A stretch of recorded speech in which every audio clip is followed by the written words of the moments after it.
think when we speak of relations, particularly between Europe and Africa, but also Africa and its relationship with the world, I think there is real space for mutual prosperity.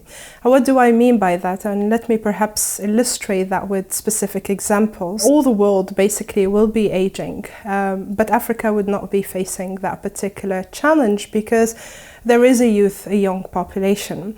Now, one can say, well, a youth bulge is interesting, but the world is moving towards AI and new technology.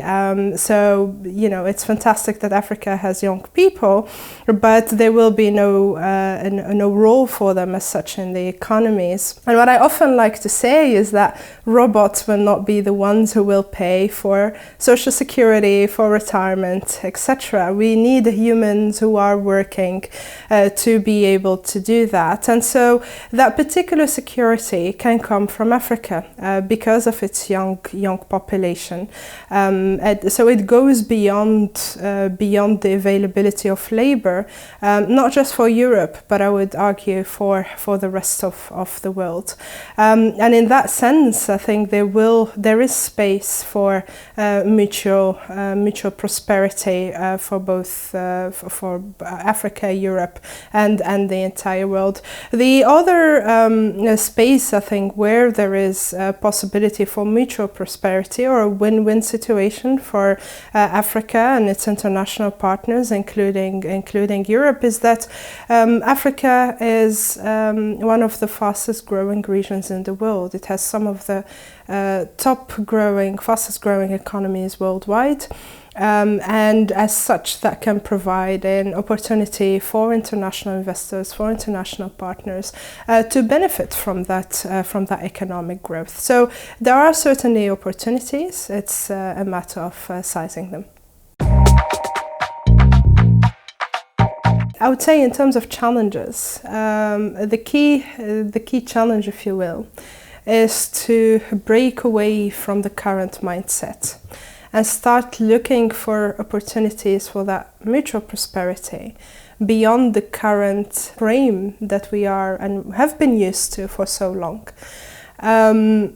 Looking at Africa as a region where there are opportunities, a region where youth can provide and cater for also interests of many partners, as much as, you know, Africa's interests itself is important. We need to stop thinking of Africa only as a hopeless continent that requires help, but also a continent that can help and contribute to the prosperity of the world. So it's really, I would say, in terms of challenges, the key one is breaking away from traditional ways of thinking, letting go of old ideas, embracing new ones, and embracing new possibilities. Now, the good thing is that the opportunity is there to move beyond that mindset.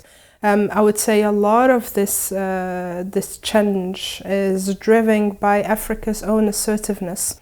There is a new generation of Africans who are very clear in their head on what they want.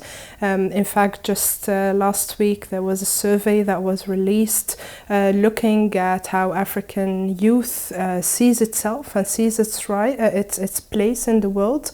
And there's generally optimism in the way the young population sees its contribution to the continent, optimism about the prospects of youth on the continent, but also with what we are seeing, and which is extremely refreshing and extremely positive, is that Africans are assuming what I would call agency.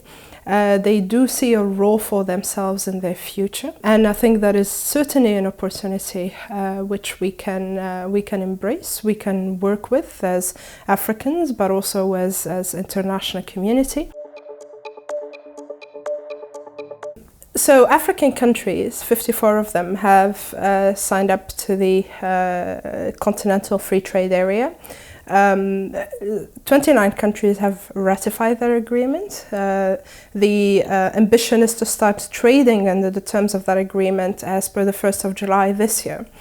And so what the African Continental Free Trade Area provides is, for Africa, it provides the opportunity of connecting the continent. It's important to recall that if one compares the composition of trade from the African continent to the rest of the world, there continues to be very little diversification in terms of the products.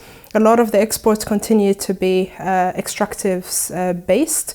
There's very little space, I would say, to promote industrialization on the continent.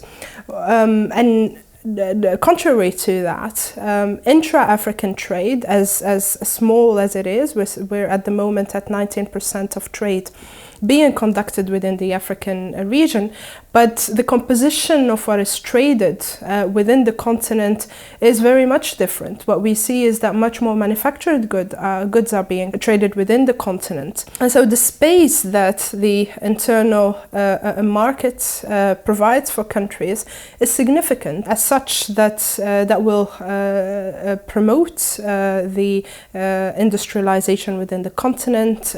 It provides new opportunities for the private sector then to engage. Now, for the international partners, is an opportunity. It's an opportunity to tap into a market of 1.2 billion people.